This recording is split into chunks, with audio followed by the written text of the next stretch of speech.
Wabarakatuh. Waalaikumsalam. Alhamdulillahirabbil alamin wa bihi nasta'in wa ala umuri dunya waddin.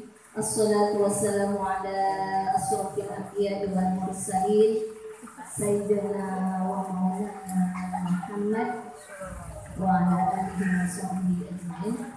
Allahumma rabbi shrah li sadri wa yassir li amri wahlul 'uqdatam min lisani yafqahu qawli waj'alni waziran min ahli. La haula wa la quwwata illa billahil aliyyil azim.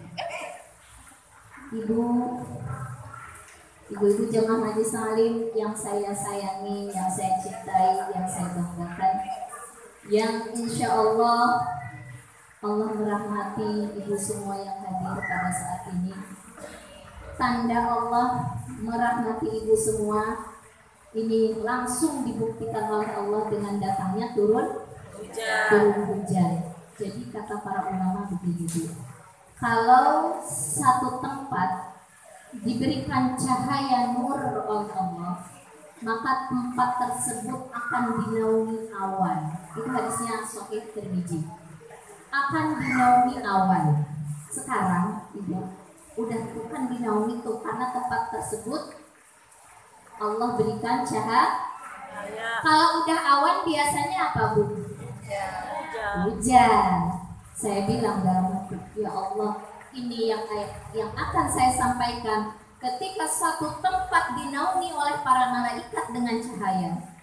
Majelis Salim itu tempat yang dicahayai oleh para malaikat, Bu. Bukan hanya awan, Allah sempurnakan rezeki kita dengan hujan. Dari awan turun hujan. Masya Allah, berarti cahayanya di atas cahaya ya, berlipat-lipat ya. Nah, nanti akan saya jelaskan tentang cahaya itu, Bu. Pengajian kita harus bertambah dan bertingkat pola pikirnya. Itu, Bu. Kenapa? Masa yang ngajinya 3 kali sama materinya dengan yang ngaji seminggu sekali? Harus beda.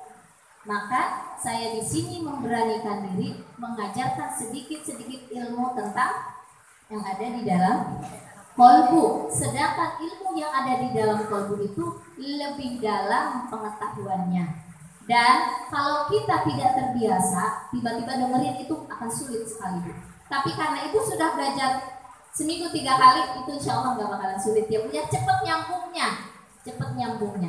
Nah insya Allah. Jadi oleh karena Allah menurunkan cahayanya dengan menurunkan awan, kemudian disempurnakan dengan turunnya hujan. Oleh karena itu mari kita sekali lagi berkali-kali ya Bu, kita bersyukur sekali kepada Allah. Ya Allah, bukan karena kita pengen ini pengen itu, sebetulnya Bu, bersyukur kepada Allah itu. Kita kalau dikasih terus sama orang, kita kan wajar ya Bu bersyukur. Kita tuh dikasih terus sama Allah, Bu. Maka kita sepantasnya untuk selalu bersyukur kepada Allah. Kita ucapkan alhamdulillahilladzi segala puji Allah yang maha terpuji. Kenapa Allah maha terpuji, Bu? Karena Allah telah memberikan kepada kita nikmat yang begitu sempurna, yang begitu baik, yang dosa kita nggak seimbang dengan nikmat yang Allah berikan kepada kita. Maka sewajarnya Allah kita selalu mengatakan kepada Allah, Engkau maha terpuji ya Allah, Engkau maha terpuji ya Allah. Jadi begitu, Bu, bukan hanya segala puji bagi Allah. Udah gitu nggak ada maknanya di dalam hati. Sekarang harus dimaknai di dalam hati. Engkau maha terpuji ya Allah, Engkau maha terpuji ya Allah, Engkau maha terpuji ya Allah, dengan segala nikmat yang sempurna ini. Kemudian salawat beserta salam semoga Allah sampaikan kepada Nabi kita. Biasanya kan kita selalu begini, salawat teriring salam terucap kepada baginda kita, Habibana wa Nabiyana Muhammad sallallahu alaihi wasallam. Kita naikkan maknanya, ya Allah, sampaikan salam cinta kasih kami kepada Nabi Muhammad. Kemudian ketika Allah menyampaikan salam kita kepada baginda kita, maka baginda kita akan menjawab sallu alaihi, kepada akan turun rahmat Allah untuk kalian. Apa yang akan diberikan oleh Nabi kepada kita ketika Nabi Muhammad menjawab salawat kita, Ibu? Apa, Bu? Nabi Muhammad itu kan sumber cahaya ya, Bu ya, sumber cahaya. Ketika Rasulullah menjawab salam kita, maka cahaya itu akan menembus kalbu kita. Itu, Bu, kita baca sholawat sekali, Allah membalas 10. Rasulullah pun menjawab, Bu. Tapi jawaban Rasulullah bukan hanya terucap di mulut saja. Cahaya beliau, nur beliau akan masuk ke dalam kalbu orang-orang yang bersolawat kepada beliau. Bisa dipahami, Bu? Jadi nanti kalau ngucapin salawat, coba ada makna yang lebih dalam. Lebih dalam, salawat teriring salam mudah-mudahan tercurahkan kepada baginda kita Habibana wa Nabiyana Muhammad sallallahu alaihi wasallam. Atau seperti ini, semoga Allah menyampaikan salam cinta kasih kita kepada Nabi Muhammad. Kemudian Nabi Muhammad menjawab dengan nurnya Muhammad. Nabi Muhammad itu kan cahaya di atas cahaya. Allah yang paling tinggi cahayanya. Kemudian makhluk Allah yang paling mulia cahayanya, yang dimiliki oleh satu makhluk Allah, yaitu Nabi Muhammad. Maka cahaya Nabi Muhammad ketika kita mengucapkan salawat akan memantul, akan memancarkan cahayanya ke dalam kalbu kita. Itu kalau udah terpancarkan, Bu. Ibu yang tadinya hatinya keras, kalau dinasehatin susah, diajak ngaji juga susah, dibilangin suaminya susah, banyak-banyak baca salawat itu, Bu. Tapi baca salawatnya kayak tadi. Jangan begini, Bu, baca salawat. Allahumma sholli ala sayyidina Muhammad. Allahumma sholli ala sayyidina. Udah berapa kali ya? Oh, udah 33 kali. Jangan begitu. Coba baca salawat yang sampai kepada kalbu Rasulullah sallallahu alaihi wasallam. Coba Ibu dengan penuh penghayatan. Karena yang keluar dari kalbu akan masuk ke dalam kalbu, begitu. Ini ilmu hati, Bu. Kalau yang keluar dari mulut tidak akan masuk ke dalam kalbu. Kalau yang keluar dari hati kita, tulus kita ketika kita bersolawat kepada Rasulullah. Ya Allah, sampaikan salawat, salam cinta kasih sayang kami kepada Rasulullah. Tapi ucapannya bukan begitu, itu maknanya. Ucapannya Allahumma sholli ala sayyidina Muhammad wa ala ali sayyidina Muhammad. Ulang lagi. Allahumma sholli ala sayyidina Muhammad wa ala ali sayyidina Muhammad. Enggak ada pikiran lain. Pikiran yang hanya teruntuk Nabi kita. Nabi pun begitu akan menjawab.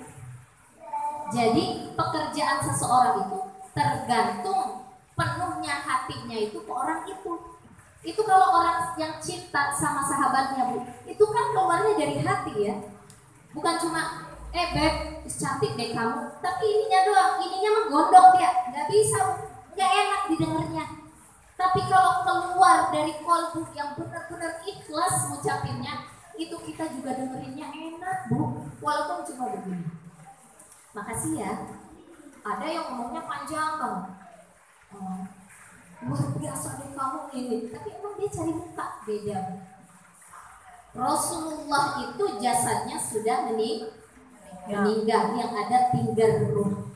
Rasulullah tidak melihat pekerjaan jasad kita, yang dilihat adalah ruh kita, kalbu kita. Allah pun demikian, Bu. Kan Allah bilang, innallaha la yanzuru ila suwarikum atau ila ajsamikum walaki yanzuru ila qulubikum. Allah melihat hati kalian. Jadi buah hati-hati dengan hati, jaga hati. Saya mau bukan enggak pinter nyanyi, nanti kita serahkan sama Bu Yeti ya, Bu ya. Jagalah hati, beliau begitu.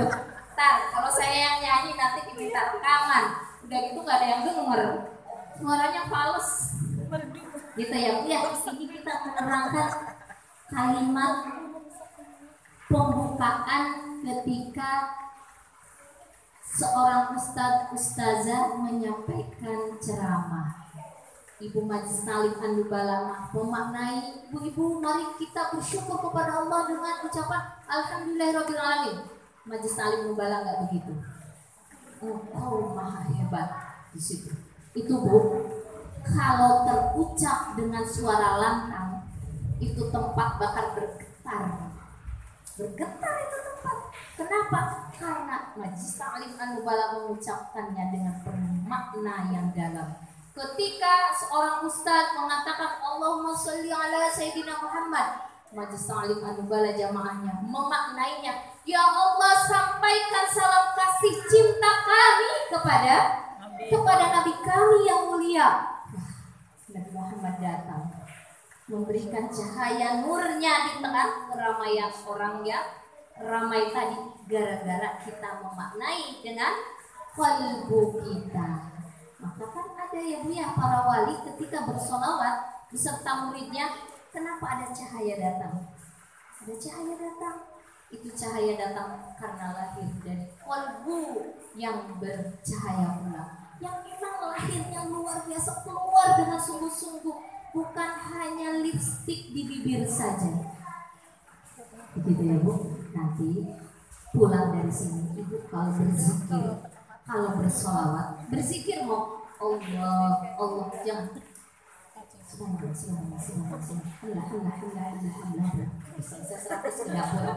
aduh itu mah Allah nggak ngelirik Bu. Ada yang begitu? Orang sana Bu, orang sini mah udah ngaji, enggak begitu. Jadi Allah itu nggak melihat jumlah, tapi melihat bagaimana hatinya ini connect dengan Allah. Ibu pegang tasbih kemana-mana, pegang tasbih. Itu Maria, bukan Ria Bu, tapi saya pengen connect dengan Allah, takut lupa. Begitu. Boleh itu bawa tasbih kemana-mana, tapi niatnya connect sama Allah, bukan ingin dilihat orang. Tapi kalau orang udah ikhlasnya tinggi Bu, mau dibilang orang kayak apa juga tetap aja bawa aja. Tapi kalau baru dibilang ih keren ya kamu kemana-mana bawa tasbih, udah bangga, udah gak usah bawa tasbih. Kalau digituin aja udah bangga. Tapi kalau saya kalau nggak bawa ini tuh suka lupa, saya pengen connect terus sama Allah. Silahkan Ibu keluar, Ibu tadinya mau ngerumpi tuh Bu, karena bawa tasbih tuh kagak jadi. Iya.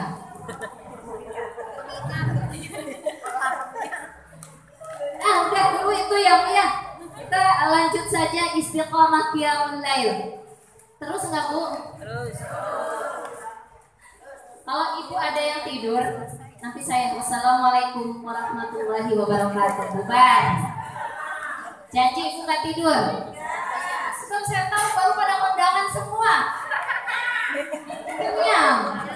Tapi insya Allah makan itu adalah makanan jasad. Makanan itu adalah makanan jasad. Kalau hati Ibu connect dengan cahaya Allah, maka jasad itu nggak berpengaruh. Pasti itu ada semangat. Kenapa? Yang mendengarkan hati. Tapi kalau yang mendengarkan jasad, badan, mata, dan sebagainya pasti ngantuk. Tapi kalau mendengarkannya dengan hati, maka tidak akan ngantuk. Bisa dipahami Bu? Bu Pila ini kapan nih mulainya materi? Jadi istiqomah itu apa Bu? Yang hari Selasa Rabu saya uji lagi nih. Teguh pendirian di jalan Allah, baik perintahnya maupun larangannya sampai akhir hayat. Sampai akhir hayat. Nah, Ibu yang ngaji di Nubala dari tahun dulu sampai sekarang itu sampai kapan Bu Pila? Kayaknya saya nanti deh mau resign deh 2 tahun lagi deh ngaji di sini. Itu nggak istiqomah namanya. Nggak istiqomah. Yang istiqomah itu ngaji dari A sampai ajal dijemput oleh Allah. Itu istiqomah. Wah, berarti ngaji di sini sampai mati ya? Ya itu istiqomah. Nah sekarang bagaimana supaya kita istiqomah di sholat malam? Karena banyak sekali keutamaan-keutamaan sholat malam. Tapi bagaimana nih lagi istiqomahnya di dalam surat As-Sajdah ya, ayat 16.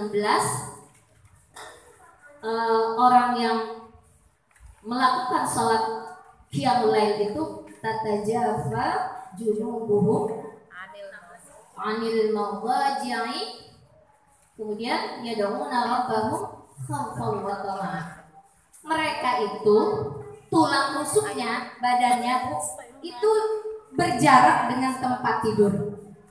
Maksudnya dia jauh dari tempat tidur. Orang kan kalau bangun kan udah nggak nempel tempat tidur lagi ya Bu ya. Jadi kalau orang qiyamul lail itu badannya, tulang rusuknya ini di sini diibaratkan tulang rusuk kita kan suka begini gitu kan, atau begini gitu kan. Pokoknya jauh dari tempat tidur. Anil madaji'i. Kemudian yad'una rabbahum, mereka menyeru Allah. Mereka sholat kan, Allahu Akbar, disuruh Allah, Allah Maha Besar. Ya Allah, Engkau Maha Hebat, ya Allah, Engkau Maha Besar. Maknai Bu, jangan cuma Allahu Akbar. Nah, dimaknai. Sekarang mainannya adalah hati. Ini hanya keluar yang ada di dalam hati kita. Kita biasanya kan ini yang diutamai. Inna sholati, tapi pikiran kemana-mana. Wah, suki segala macam gitu. Lihat suami masih tidur lagi, udah dia marah-marah. Ini mah inna sholati wa nusuki wa mahyaya gitu. Itu enggak nyampe ke hati. Ya. Oh iya, silakan ke rumah saya sebut Bu. Ya da'una rabbahum, mereka menyuruh Allah Bu. Orang yang bangun di tengah malam itu ya da'una rabbahum, mereka seru Allah. Mereka meminta, mereka memohon. Itu kan ada di dalam bacaan sholat ya Bu ya. Rabbighfirli warhamni, itu permintaan semua bukan? Ada berapa permintaan gitu? 8 kita minta sama Allah di dalam sholat ketika tengah malam. Khaufan wa tama'a, mereka meminta kepada Allah, berzikir kepada Allah dengan penuh apa Bu? Rasa takut dan ada harapan. Takut ya Allah nggak diterima amal ibadah aku, nggak seberapa gitu ya. Takut ya Allah aku memohon sesuatu nggak di apa namanya, diijabah, nggak diijabah, atau ya Allah. Tapi ada juga rasa harapan. Apa namanya, berharap. Kau berjanji, apalagi di waktu-waktu yang paling terbaik adalah di waktu tengah malam, ada harapan di situ. Kemudian ya Allah, amalku tidak banyak, dosaku bertumpuk ya, tapi Engkau Maha Pengasih, rahmatmu melebihi daripada dosa yang kita lakukan. Pokoknya gitu terus di tengah malam itu kepada Allah. Maka Allah mengatakan di sini, orang-orang yang meminta kepada Allah, orang-orang yang berdoa kepada Allah dengan rasa khawatir tidak tercapainya tujuannya, khawatir takut dengan dosa-dosanya, tapi dia juga punya harapan kepada Allah. Kenapa? Karena Allah sudah menjanjikan dosa kita sangat banyak, tapi rahmat Allah dan ampunannya lebih banyak. Kemudian kata Rasulullah, alaikum biqiyamil lail. Nah, hendaklah kalian itu sholat di tengah malam. Fa innahu darus salihina min qablikum. Sesungguhnya kebiasaan sholat malam itu sudah dilakukan oleh orang-orang zaman terdahulu sebelum Nabi Muhammad Bu. Para nabi itu mereka dawang tiap hari sholat tahajud. Oh, emang ada sholatnya juga ya para nabi? Ada Bu. Justru dengan sholat itu mereka merasa kuat ketika mereka menghadapi umat. Sholat tahajud itu mendatangkan kekuatan Bu. Motivasi kita jadi kuat, badan kita jadi sehat, percaya diri kita itu, ini kita jualan nih contohnya, jualan atau suami pas-pasan gitu. Orang yang suka sholat tahajud itu dia hidupnya enggak berkecil hati, tenang aja. Nah, tenang aja. Enggak hari ini, besok Allah akan kasih. Itu orang yang suka sholat malam Bu. Kekuatan daya pikirnya, kekuatan percaya dirinya, kekuatan badannya itu berlipat-lipat yang Allah berikan kepada orang yang suka sholat tahajud. Kenapa? Wa huwa qurbatun mir rabbikum wa maghfirah. Itu dikatakan karena sholat tahajud itu mendekatkan diri kepada Allah dan mendatangkan ampunan Allah. Kita sudah sebutkan di dalam surat Hud itu dikatakan wa anistaghfiru rabbakum tsumma tubu ilaihi yumatti'kum mata'an hasanah. Orang yang banyak beristighfar kepada Allah, maka Allah akan berikan kehidupan yang baik, Bu. Kehidupan yang baik, yang enak, yang sejahtera, yang menyenangkan walaupun hidupnya ngontrak. Jadi yang enak, menyenangkan, dicukupkan oleh Allah itu bukan berarti harus punya rumah 2 tingkat. Enggak begitu, Bu, pemahamannya. Walaupun kita ngontrak, tapi hati kita senang, mau bayar kontrakan ada, mau makan ada, tenang, hidup kita senang. Wa maghfiratu min rabbikum, dan ampunan Allah itu akan mendatangkan kekuatan kepada kalian. Wa yazidkum quwwatan ila quwwah. Ibu yang tadinya loyo, suka perasaan kok nggak semangat, kalau ibu sholat tahajud, insya Allah hilang itu loyonya. Semangat hidupnya. Ini tuh udah janji Allah, Bu. Allah gak bakalan bohong. Karena di dalam sholat tahajud itu ada bacaan-bacaannya kan. Rabbik firli. Berapa kali ibu rakaat tahajud Rabbik firli? Itu kan doa ampunan semua kepada Allah. Apa Bu yang dijanjikan orang yang banyak beristighfar? Yumatti'kum mata'an hasanah. Di dalam surat Hud, Allah akan berikan kehidupan yang baik, yang mulia. Hidupnya itu enggak selalu gelisah, enggak selalu resah, enggak galau, enggak terhina di masyarakat. Hidupnya itu akan Allah berikan kehidupan yang baik. Wa yazidkum quwwatan ila quwwatikum. Allah berikan kekuatan di badannya di atas kekuatan yang kelihatan. Tadinya sebelum sholat tahajud dia bisa sholat duha cuma 2 rakaat. Setelah sholat tahajud dia sanggup sholat tahajud 4 rakaat. Tadinya lemes-lemes aja kalau mau sholat zuhur tuh. Jadi mau sholat zuhur di awal waktu. Tadinya mau sedekah tuh, kalau biasa sedekah tuh 2.000, kagak kuat kalau sedekah 5.000, ufilah keberatan. Setelah dia rajin sholat tahajud, dia akan kuat sedekah 5.000, sedekah 10.000, sedekah 20.000. Kenapa? Karena dari manfaat tahajud. Masya Allah itu tahajud itu. Maka saya suruh ini ulang-ulang, jangan tinggalin tahajud. Karena tahajud adalah kebiasaan orang-orang soleh zaman sebelum Rasulullah Sallallahu Alaihi Wasallam. Ini ada pernyataan Hasan Al Basri ini Bu tentang tahajud. Lam ajid mina ibadati syai'an. Aku tidak mendapatkan satu ibadah asyadda minas salat, lebih berat daripada salat fi jawfil lail, salat tengah malam. Maksud lebih berat itu artinya lebih lezat. Aku tidak pernah menemukan salat yang lebih lezat daripada salat tengah malam. Ini Hasan Al Basri Bu, muridnya Al Mujahid. Dia kalangan tabi'in, setelah sahabat tabi'in. Beliau berguru kepada para sahabat. Nah, dan beliau juga ahli tasawuf, ahli sufi. Hasan Al Basri ini, kata beliau, kalau hilang kesempatan sholat tahajud, hilanglah 1/3 kenyamanan kehidupan dunia, kata beliau. Jadi kesenangan kehidupan dunia 1/3-nya hilang kalau dia tidak melakukan sholat malam. Ibu, alhamdulillah, bersyukurlah kalau ibu merasakan indahnya sholat malam. Ibu suka sholat zuhur kan? Sholat asar, saya juga suka sholat zuhur, sholat asar. Tapi beda ketika kita sholat tengah malam. Nikmat, nyaman, tentrem, terus apa lagi? Damai, adem. Aduh, nggak ada deh. Pokoknya dua-duanya membandingkan sholat tahajud dengan sholat yang lain. Nah, ada yang disebut. Ada orang bertanya,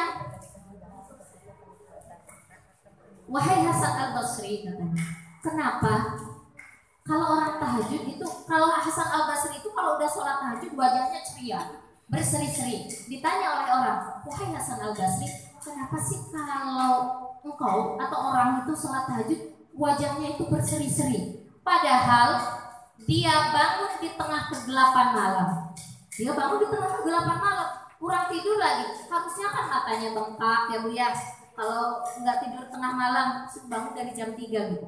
Tapi pas pagi, itu yang tidur yang agak tahajud dengan tidurnya yang tahajud, wah berseri-serian yang tahajud Bu wajahnya. Apa kata Hasan Al-Basri? Li'annahu khalau birrahman albasahu min nur. Karena seseorang yang bangun tengah malam untuk tahajud, dia sedang berdua-duaan dengan kekasihnya Ar-Rahman. Ibu kalau dengan kekasih pengennya selalu nempel terus apa pengennya cepet pergi pisah gitu? Pengennya kan berdua-duaan terus. Biasanya kalau kekasih kita sudah pergi, kekasih pergi pun kita masih senyum-senyum aja ya. Terus kerja juga semangat. Yang piring tadinya kalau disuruh mamanya cuci piring, aduh mah nanti kalau ini enggak siap mah, sambil nyanyi-nyanyi nyuci piringnya, nyuci baju sambil nyanyi-nyanyi nyuci bajunya. Jadi dia berseri-seri ceria. Kenapa? Karena orang tahajud sedang berdua-duaan dengan kekasihnya, yaitu Allah Ar-Rahman. Jadi kalau sering berdua-duaan Bu dengan kekasihnya, di sini berdua-duaan dengan kekasih bukan secara jasad, bukan secara fisik, seksual, bukan. Ada rasa di sini tuh bahagia cinta kepada Allah. Ibu deh rasain deh, masya Allah. Kalau di sini banyak yang sudah merasain, saya tahu sudah banyak. Kelihatan Bu dari cahaya-cahaya, apalagi bajunya ya. Al-basahu min nur, kata Hasan Al-Basri. Hasan Al-Basri ini Ibu orang yang sudah mendapatkan cahaya qalbi, sudah lihat kasat mata yang kita tidak lihat, dia bisa lihat. Dia bisa lihat para nabi, dia bisa lihat segala macam lah yang Allah berikan kelebihan kepada orang-orang yang dekat kepada Allah. Apa kata beliau? Orang yang biasa sholat tahajud, merasakan kelezatan sholat tahajud, berdua-dua dengan kekasihnya yaitu Ar-Rahman, dia akan dipakaikan baju dari cahayanya Allah Subhanahu wa ta'ala. Maka orang yang tahajud itu wajahnya selalu berseri-seri, ngenakin itu Bu. Emang mungkin tidak cantik, tapi kalau selalu berseri-seri, maka kecantikan itu akan keluar dari inner beauty, dari dalam kolbu. Makanya itu kalau ada apa yang suka trainer itu kan semua katanya, ayo keluarkan inner beauty kalian. Gak digituin juga kita udah ada Bu, tahajud. Dipakaikan pakaian nur oleh Allah kepada orang yang biasa sholat tahajud. Masya Allah. Ada Imam As-Sawri Bu, kata beliau begini, dia mengatakan, kalau bukan karena qiyamul lail, kalau bukan karena tahajud, aku tidak menginginkan kehidupan ini. Jadi Bu, kalau udah pagi itu dia nangis, ya Allah, aku tidak bisa berhalwat berdua-duaan lagi dengan Engkau. Jadi dia kerjanya ngajar, kemudian kerja usaha, ngajar, kerja usaha. Kalau tidak ada sholat tahajud, kata dia, aku tidak mendapatkan sepertiga kehidupan duniaku. Manisnya dunia hilang.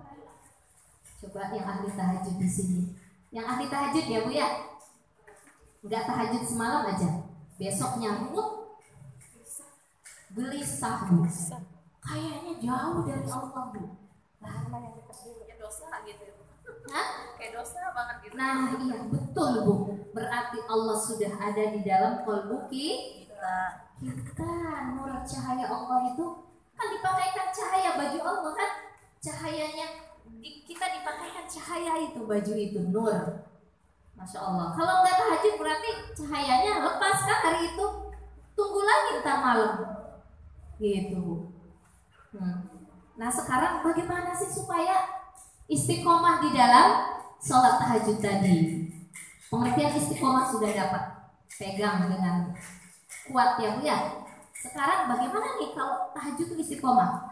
Kalau nggak belajar istiqomahnya, oh tahajud itu harus istiqomah. Udahlah istiqomah biasa aja artinya. Kita udah tahu artinya istiqomah. Terbagi dua kata para ulama. Jadi cara supaya istiqomah tahajud itu terbagi dua, satu secara zahir, satu secara batin. Satu secara zahir. Secara zahir bagaimana? Zahir dulu ya Bu ya, yang kelihatan nih gitu. Tidak banyak makan. Jangan terlalu banyak makan karbo. Karena kalau kita banyak makan nasi Bu, kalau udah makan biasanya males, apalagi kalau kekenyangan. Tapi kita mayoritas ya di sini ahli sholat, alih-alih puasa, Senin, Kamis, Yaumul Bid. Yaumul Bid ya Bu ya. Berapa tuh Yaumul Bid? 13, 14, 15. Nah kalau kita jaga itu, insya Allah itu mengurangi itu Bu. Jadi jangan terlalu kenyang kalau makan malam, secukupnya, jangan banyak-banyak. Karena kalau kebanyakan nanti kita bangunnya susah. Dan itu pun dekat dengan penyakit. Nanti jadi punya pabrik Ibu. Maaf ya Bu ya, saya tuh sering, kayaknya saya takut yang menyinggung yang sudah kena. Mudah-mudahan itu adalah cinta kasih Allah kepada yang diberikan ujian sakit ya. Diangkat teguh orang yang punya penyakit tidak bisa sembuh sampai meninggal, itu dosanya tiap hari diangkat. Kalau sudah bersih, diangkat derajatnya oleh Allah. Jadi tidak ada yang rugi ya. Mau sakit, mau sehat, kita isi dengan ibadah kepada Allah. Karena di dalam satu hadis dikatakan begini Bu, orang yang paling tersiksa hidupnya, orang yang paling tersiksa ketika di yaumil kiamah nanti adalah orang yang paling lapar di akhirat. Kenapa? Karena dia di dunia selalu mengenyangkan perutnya, sehingga dia susah untuk bangun malam, sehingga dia ketika di akhirat nanti adalah orang yang paling tersiksa. Begitu kata hadis Nabi Rasulullah mengatakan seperti itu. Yang kedua, supaya gampang tahajud, tidurlah qailulah. Qailulah itu Ibu tidur sebelum zuhur. Tidurlah minimal 10 menit, maksimal 1 jam, tapi jangan 3 jam Bu. Itu bukan qailulah namanya, qaisurah. Kebanyakan 10 menit, 15 menit, 20 menit tidur yang sempurna, itu insya Allah malamnya bangun. Tidur itu aslinya adalah ibahah. Ibahah itu artinya apa Bu? Mubah, boleh. Tidak dapat pahala, tidak dapat siksa. Tapi kalau kita niat, ya Allah, saya pengen tidur qailulah supaya nanti saya bangun tengah malam. Tidur tubuh, Ibu tidur itu 30 menit atau 1 jam yang paling lama. Itu tidur Ibu dinilai pahala oleh Allah. Begitu. Yang selanjutnya, tidak terlalu memorsir tenaga di siang hari. Ibu kerja keluar dari jam 6 pagi, pulang jam 6 sore. Kerja keliling dagang, pulang-pulang sholat zuhur doang. Kerja lagi, berangkat lagi kerja, pulang-pulang jam 6 sore, mandi, habis sholat isya, tidur bablas sampai kenapa? Jadi kenapa nggak ngaji? Lagi sibuk. Kalau ingin istiqomah baik di pengajian maupun bangun tengah malam, Ibu jangan terlalu ngoyok nyari dunia. Ngoyoklah nyari akhir. Dunia itu berdatangan, Ibu. Indah banget ketika saya mendengar seorang ulama mengatakan begini, kalau kalbu kalian bercahaya, kalau kalian mendekatkan diri kepada Allah, malaikat rahmat itu akan datang ke rumah kalian. Ada yang bawa buah, saya di rumah ada yang bawa buah Bu. Ada yang bawa ikan, tadi ada yang bawa ikan ke rumah saya. Ada yang bawa kerupuk, ada yang bawa kerupuk, Masya Allah. Ada yang bawa nasi, ada yang bawa nasi uduk ke rumah. Masya Allah, dalam hati ini malaikat rahmat semua yang mendatangkan ke rumah kita. Tapi bagaimana caranya supaya itu datang? Jangan terlalu ngoyok mencari dunia, tapi ngoyok untuk dekat sama Allah. Itu dunia akan berdatangan Bu. cuma udah dibuktikan sama saya. Berdatangan, pagi-pagi disuruh Pak Kepala, Bu Pipil ayo ke Ciptim. Rapat 1 jam, tiba-tiba dari pusat datang nih Bu Pipil honor jadi narasumber kemarin. Pak, udah saya habis duluan kemarin, saya pinjem duit sendiri. Kok telat sih bayarnya? Ketawa jadi. Itu Bu, dari uang, dari makanan, semua akan datang Bu. Coba Ibu konsisten istiqamah qiyamul lail. Itu karena cahaya Allah itu menembus kalbu kita di qiyamul lail, dipakaikan oleh Allah pakaian ya, yang ada acara mau membantu tetangganya, semoga bantuannya itu jadi manfaat, jadi cahaya buat kalbu dia dan cahaya buat kalbu yang punya acara. Sekarang kita bicaranya cahaya aja Bu. Kenapa kalau udah lihat bicara jasad mah biasa? Kenapa kita berbicara hati? Karena Allah melihat hati kita. Sekarang kita kan hidup pengen dipandang Allah aja ya Bu ya. Apa-apa tuh dari Allah pokoknya. Nggak usah terlalu berharap dengan manusia. Udah harapannya sama Allah aja. Nah itu. Kemudian yang selanjutnya, berusaha meninggalkan dosa. Dosa apa aja Bu? Yang membuat kita berat bangun malam. Kalau kita banyak dosa di siang harinya, ketemu si A ngomongin si C, ketemu si C ngomongin si B, diputar-putar ngomongin nama dia. Belum lagi kalau ketemu suami cemberut aja. Itu dosa, itu bentuk dosa. Kalau ketemu anak, kerjaannya cuma bawel, ngomel mulu sama anak. Aku anak gimana mau betah di rumah ya Bu ya? Ini numpuk dosa, ini yang membuat sulit kita bangun tengah malam. Ibu, itu pengalaman saya. Anak marah-marah, kemudian banting pintu. Kita lagi sholat. Jebret, kita kan kaget ya, dia berantem sama kakaknya. Itu kalau ngikutin hawa nafsu, lagi sholat, bukannya dapat cahaya Allah, tapi kegelapan. Ngomel-ngomel lah. Awas ya nanti kan gitu kan. Tapi ya Allah, saya sedang ditatap sama Engkau ya Allah. Saya sedang menatap Engkau ya Allah. Nanti Engkau marah kalau saya marah karena hati saya kepada makhluk. Coba Ibu begitu. Kalau lagi ada yang tiba-tiba lagi sholat tuh ada yang nggak enak gitu. Ya Allah, saya sedang ditatap sama Engkau. Berikan kesabaran. Di dalam sholat tuh kita berdoa Bu. Tadinya dulu nggak begitu kita Bu. Sebelum dapat ilmu cahaya kalbu. Apa? Maksudnya nanti kalau udah sholat kecewa kan gitu.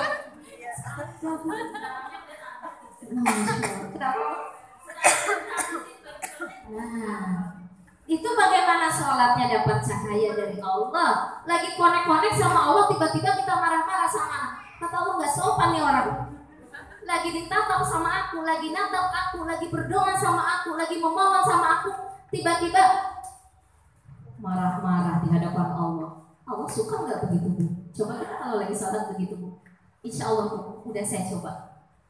Itu marah itu tidak, suami pun mencoba. Kita sedang belajar itu ya, lebih ke dalam gitu. Ternyata emang di dalam Bu, rasa marah, rasa dengki, rasa benci itu di sini, bukan dari luar jasad kita.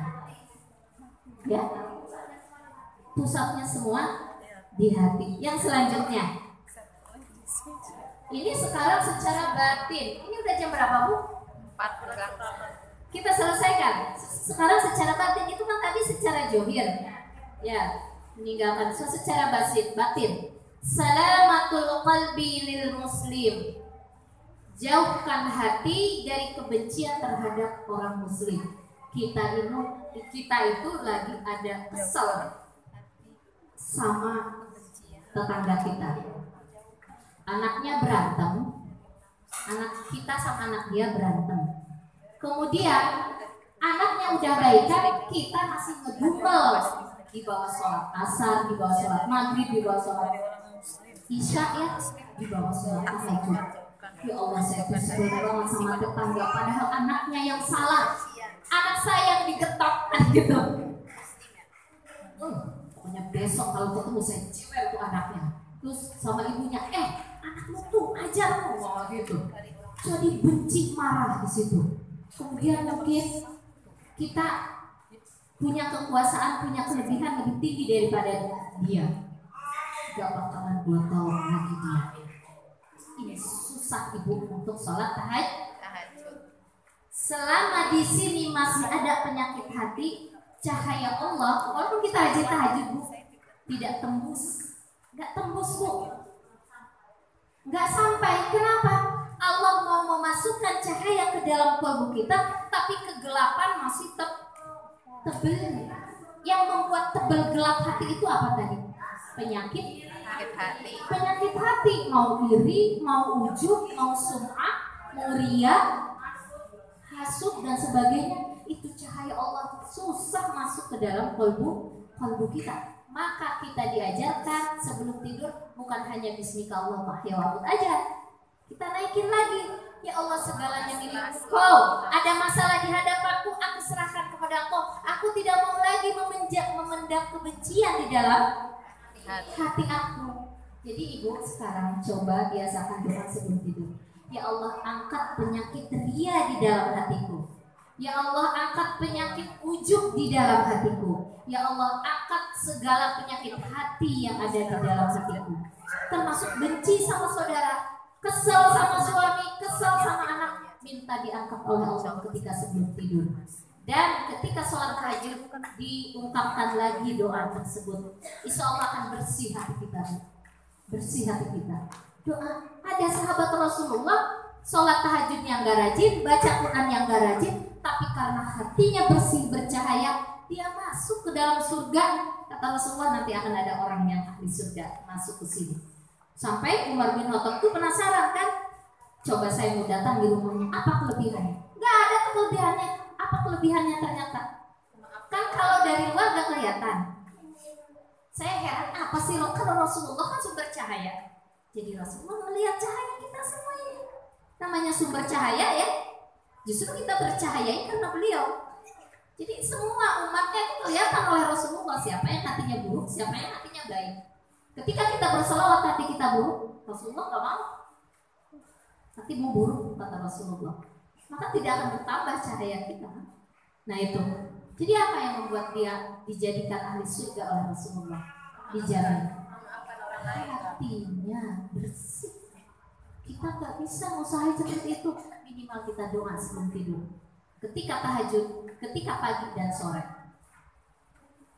Doa kita seperti itu. Yang selanjutnya,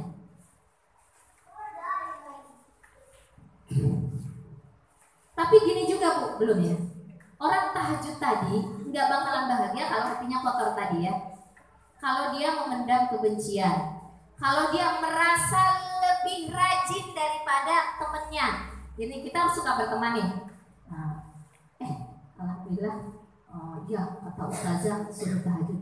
Aku sih alhamdulillah setiap hari ini. Terus temennya, aku kok masih susah ya tahajud. Di dalam hati dia yang ahli tahajud tadi. Oh berarti rajinan aku loh. Itu susah juga bu. Susah dia untuk mendapatkan cahaya dari baju kebesaran nur Allah Subhanahu wa taala kepada orang tersebut. Kalau merasa lebih, karena dia merasa lebih baik dari orang lain. Walaupun kita ahli tahajud, jangan merasa lebih baik bu, karena kita nggak tahu hati dia. Bisa saja Allah justru suka dengan orang itu daripada dengan diri kita yang merasa hebat. Kata Allah, yang membuat kamu bangun tuh aku, kata Allah. Yang membuat mengucap kalimat Rabbighfirli warhamni wajburni, itu aku titipkan kalimat-kalimat aku ke dalam mulut kamu, ke dalam hati kamu. Pas kamu tahajud ngomong ke temennya, alhamdulillah aku lebih rajin. Aku, bukan aku. Itu Allah yang memberikan kekuatan kepada dia. Gak ada aku-akuan gitu bu. Jangan suka akuan ya bu ya. Fala tuzakku anfusakum di dalam Al-Quran. Yang kedua, hilangkan sesuatu yang tidak diajarkan oleh Rasulullah, oleh para sahabat. Ijma, qiyas, pokoknya yang gak ada dibikin-bikin sendiri gitu. Atau ada orang ngajarin yang nyeleneh dari hukum-hukum Islam. Yang ketiga, hati tidak terikat dengan dunia. Ibu boleh cari rizki, pagi kerja di rumah orang, pulang sore, kemudian ketika dapat uang, ketika kita bekerja, ini saya bekerja karena Allah, ibadah. Bantu orang ibadah kan, bantu orang itu niatnya ibadah. Kemudian ketika mendapatkan rezeki, alhamdulillah, ini rezeki yang dititipkan kepada saya. Enggak dimasukin ke hati, Bu, rezeki itu dipegang aja di tangan, keluarin, hilang. Habis ya habis aja, nggak apa-apa kok. Yang membuat kesel itu kan hati di sini. Aduh, penghasilan ini 5 juta, cuma 5 menit langsung habis. Hatinya mendongkol, kesel, sebel, karena dunia dimasukin ke sini. Jangan dimasukin ke hati. Itu syarat orang mudah untuk sholat tahajud. Jadi kalau usaha saja, kalau emang mau habis aja, nggak apa-apa. Allah akan mendatangkan lagi kok. Yang selanjutnya, rasa takut terhadap Allah memutus panjang angan-angan. Ibu harus lebih fokus takutnya kepada Allah, harapannya kepada Allah, dan memutus panjang angan-angan. Saya contohkan, ini COVID kapan ya selesai? Kalau sudah selesai saya akan begini, begono, begoto. Pokoknya banyak apa namanya, impian yang akan saya lakukan gini. Orang yang terlalu panjang angan-angannya, pokoknya saya punya kontrakan nih. Dalam 1 tahun ini uang kontrakan ini harus bisa beli kontrakan yang baru. Terlalu panjang itu angan-angannya, sehingga dia susah untuk berinfak, bersedekah, memberi dan sebagainya. Kenapa? Karena terlalu panjang. Ya kalau mau berangan-angan ya untuk bulan kedepannya saja. Bulan kedepannya nanti juga Allah akan kasih lagi kan. Jadi dia berangan-angan dengan apa yang ada di otak dia, bukan ilmu Allah gitu. Yang seperti tadi, nanti kalau udah selesai COVID saya mau buka usaha ini. Terlalu panjang. Akhirnya dia ngoyo cari dunia, hanya berfokus ke sana. Gak ada lagi tuh waktu buat pengajian, Bu. Gak ada lagi waktu buat tahajud. Kenapa? Capek. Kan berangan-angan terus ya. Capek loh, Bu, orang yang terlalu banyak angan-angan itu. Boleh kita berangan-angan untuk dekat kepada Allah. Itu yang sip, Bu. Ya Allah, bagaimana ya untuk ngilangin penyakit hati ini, ya Allah. Ya Allah, bagaimana ya supaya saya bangun tengah malam. Ya Allah, bagaimana ya saya supaya bisa baca Quran lebih banyak. Males bawaannya tuh kalau udah baca Quran, ya Allah, cuma malam Jumat doang sama ngaji di Mubala. Selebihnya kagak baca Quran. Ya Allah, gimana ini ya Allah? Nah, minta sama Allah. Akan Allah beri kekuatan, Bu, kalau kita minta. Kan kata Allah, ud'uni astajib lakum. Seperti itu. Yang selanjutnya, dan mengetahui ilmu keutamaan Qiyamul Lail. Kenapa, Bu? Karena di dalam Qiyamul Lail ada wabil asharihum yastaghfirun, dan pada waktu sahur beristighfarlah kalian. Apa istighfarnya, Bu? Itu yang di doa di antara 2 sujud apa, Bu? Rabbi firli warhamni, itu Rabbi firli istighfar, warhamni minta dirahmati, minta dibimbing, minta diarahkan, minta diberi kekuatan untuk ibadah kepada Allah, diberikan kebahagiaan batin, diberikan cahaya. Luar biasa itu, Bu. Rabbi firli warhamni wajburni warfa'ni wahdini wa'afini wa'afu anni.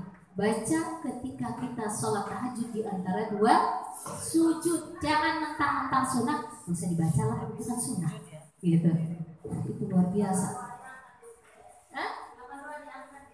8 doa langsung menembus cahaya Allah.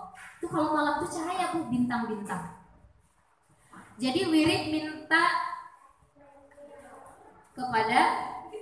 ampun kepada Allah. Orang yang menghayati istighfarnya ketika saat sholat, orang yang beristighfar ketika sholat di malam hari itu, Bu, itu dirindukan oleh bidadari surga. Itu kalau laki. Kalau bapak, suka ada yang protes kan. Kalau ibu-ibu gimana? Masa bapak-bapak doang? Ya ibu-ibu juga sama, Bu. Jadi yang jadi suami kita intinya adalah suami kita. Tapi ada bidadara-bidadara juga yang jadi pelayannya. Mau kemana, mau kesini, mau dilayani apa, kita juga punya Bu bidadara. Tenang aja Pak Ustaz. Iri dengan bapak-bapak. Bapak-bapak udah kayak gitu. Kalau udah dibilang bidadari sudah. Padahal yang lebih rajin sholat tahajud ibunya, istrinya. Tapi dia yang ngiler. Nggak banyak bapak-bapak juga yang sholat tahajudnya rajin. Tenang aja. Jadi di dalam riwayat di malam Isra Mi'raj kata Rasulullah, laqitu Ibrahim lailatan. Jadi aku bertemu dengan Nabi Ibrahim di malam di Isra dan Mi'raj kan. Kemudian ya Muhammad aqri minni assalam ala ummah. Kata Nabi Ibrahim apa? Ketika Rasulullah bertemu dengan Nabi Ibrahim, Bu, kata Nabi Ibrahim begini, ya Muhammad, titipkan salam rinduku kepada umatmu. Ini di surga ini diceritakan selanjutnya. Di surga ini tempatnya sangat subur, Bu. Sangat subur. Dan ketika kita sudah dijamin oleh Allah masuk surga, tanah tersebut masih berbentuk kapling, belum ada bangunan. Belum ada bangunan nih. Ibu ini pelajarannya agak dalam ya, nggak apa-apa ya. Belum ada bangunan. Tapi ibu yang mau tidur silahkan tidur, nggak apa-apa. Tidur aja. Yang tidur nggak dapat rumah tipe berapa? 80 kali sekian. Nggak dapat rumah 2 tingkat. Dapatnya rumah tipe 21. Situ lagi. Nah itu. Nggak apa-apa, tidur aja mau tidur. Ini kan enak ya. Ustazah mau pamit mau ikut